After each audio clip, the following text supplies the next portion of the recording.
చెట్టంత కొడుకు కంటే కొడుకంత చెట్టు నయమంటారు. కాకపోతే కొన్ని సందర్భాల్లో ఆ చెట్లే ఇబ్బందిగాను శాపంగాను మారతాయి. అనివార్యంగా వాటిని తొలగించాల్సి వస్తుంది.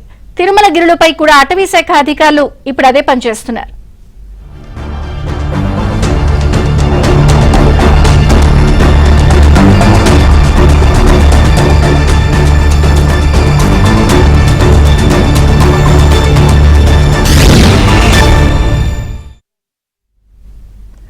తిరుమల మొదటి ఘాట్ రోడ్లోని వెదురు చెట్లను అటవీ శాఖ సిబ్బంది తొలగిస్తున్నారు.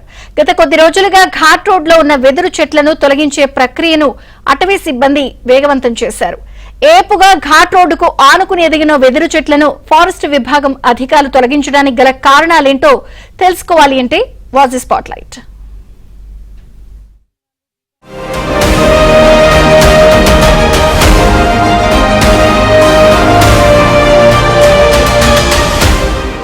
ప్రకృతి రమణీయత సోయగాలకు సప్తగిరులు పుట్టిన ఇల్లు అనే చెప్పాలి. పచ్చపచ్చని హరిత తోరణాలతో ఆహ్వానం పలికే ఇరుగురుల అందాల హరివిల్లును చూడాలంటే రెండు కళ్లు చాలవు. ఆ ఏడుకొండల వాడి దర్శనార్థం వచ్చే భక్తుల వాహనాల రద్దీతో ఘాట్ రోడ్లు సందడిగా ఉంటాయి. ఉదయం 3 గంటల నుంచి అర్ధరాత్రి 12 గంటల వరకు ఘాట్ రోడ్లలో వాహనాలు తిరుగుతూనే ఉంటాయి. భక్తుల సౌకర్యార్థం టీటీడీ 2 ఘాట్ రోడ్లను అందుబాటులో ఉంచింది. మొదటి ఘాట్ రోడ్ ద్వారా భక్తులు తిరుమల నుంచి తిరుపతికి వెళుతుండగా రెండో ఘాట్ రోడ్ ద్వారా భక్తులు తిరుపతి నుంచి తిరుమలకు తిరిగి వస్తారు.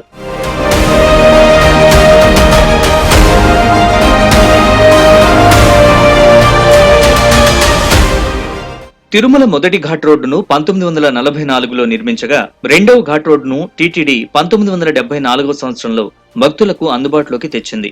ఈ ఘాట్ రోడ్లలో భక్తులు సులభతరంగా ప్రయాణం చేస్తూ ఉంటారు. 2 ఘాట్ రోడ్లు పూర్తిగా శేషాచల అటవీ ప్రాంతంలో విస్తరించి ఉన్నాయి. ఘాట్ రోడ్లకు ఇరువైపులా పూర్తిగా ఏపుగా ఎదిగిన చెట్లతో పాటు ఓవైపు ఎత్తైన కొండలు, మరోవైపు లోయ ప్రాంతంతో ఈ 2 మార్గాలు దట్టమైన అటవీ ప్రాంతంలో ఉంటాయి. ఈ దట్టమైన అటవీ ప్రాంతం మధ్య భాగంలో మొదటి ఘాట్ రోడ్డు నిర్మితమైంది. వివిధ రకాల ఆయుర్వేద మొక్కలతో పాటు అక్కడ వెదురు చెట్లు ఏపుగా పెరిగాయి. ఒక్కో చెట్టు 15 నుంచి 20 అడుగుల ఎత్తుతో వలయంగా ఉంటుంది. ఇలా అటవీ ప్రాంతంలో పెరిగిన వెదురు చెట్లను అటవీ శాఖ సిబ్బంది తొలగిస్తున్నారు. అటవీ అధికారులు వెదురు చెట్లను తొలగించడం వెనుక బలమైన కారణాలున్నట్లు సమాచారం. సాధారణంగా ఏనుగులకు పండ్లు, కూరగాయలు అంటే ఇష్టం. అలాగే వాటికి వెదురు అంటే కూడా మిక్కిలి ఇష్టమట. తరచూ మొదటి ఘాట్ రోడ్లో ఏనుగుల గుంపు సంచరిస్తోంది. అటు టీటీడీతో పాటు ఇటు అటవీ అధికారులను కూడా ఏనుగుల గుంపు కలవరి పెడుతోంది. వెదురు చెట్ల మూలంగా అడవిలో ఉన్నటువంటి ఏనుగులకి ఆహారంగా అవి వస్తూ భక్తులకు చాలా ఇబ్బందికరంగా ఉండేది.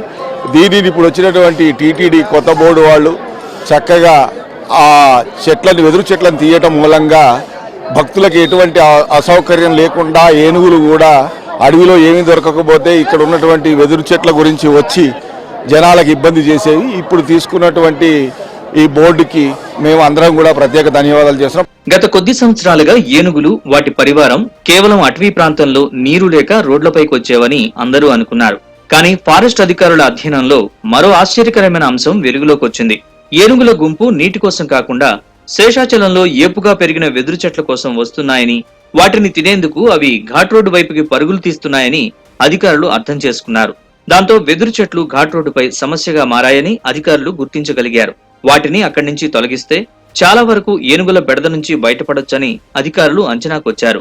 అందుకే యుద్ధ ప్రాతిపదికన ఘాట్ రోడ్ లో వెదురు చెట్లు తొలగించే కార్యక్రమం వేగవంతంగా సాగుతోంది. ఇప్పుడు ఈ మధ్యకాలంలో కొంచెం మార్పు జరిగింది. మన వెదురు చెట్లు అనేది తొలగించడం జరిగింది టీటీడీ వాళ్ళు. ఆ వెదురు చెట్లు తొలగించడం వల్ల ఏనుగులు అనేది మన రోడ్డు పైకి రాకుండా, మనకు కొంచెం డిస్టర్బెన్స్ లేకుండా ఈ భక్తులకి కొంచెం ఆటంకాలు కలిగేది. అందరికీ జనాలు కూడా కొంచెం భయభ్రాంతులకు గురయ్యే వాళ్ళు ఆ ఏనుగుల వల్ల. కానీ టీటీడీ ఈ మధ్యకాలంలో తీసుకున్న నిర్ణయం వల్ల ఇప్పుడు చాలా బాగుంది. ఆ వెదురు చెట్లు తొలగించడము చాలా మంచిగా అనిపిస్తుంది. ఏనుగులు కూడా ఇప్పుడు అడవిలో ఉంటున్నాయి. వెదురు చెట్లు ఉండడం వల్ల, గుంపులుగా ఉండడం వల్ల ఆ ఏనుగులు అనేటివి చాలా భయంకరంగా కనపడేటిది. ఈలోపు ఆ భయాందోళనకు గురయ్యి జనాలందరూ కూడా పరిగెత్తే ధోరణిలో ఉంటుండే. కానీ ఇప్పుడు చాలా బ్యూటిఫుల్గా అనిపిస్తున్నది. ఆ చెట్లు తొలగించడం వల్ల ఆ ఏనుగులు మనకు దరిచేరకుండా కనపడడం కూడా కనపడలేదు. చాలా కృతజ్ఞతలు టీటీడీకి. భక్తుల శ్రేయస్సు కోసం ఈ చర్యలు చేపట్టామని అటవీ అధికారులు అంటున్నారు. దీనివల్ల వన్యప్రాణులు కూడా బయటికి రావని భావిస్తున్నారు.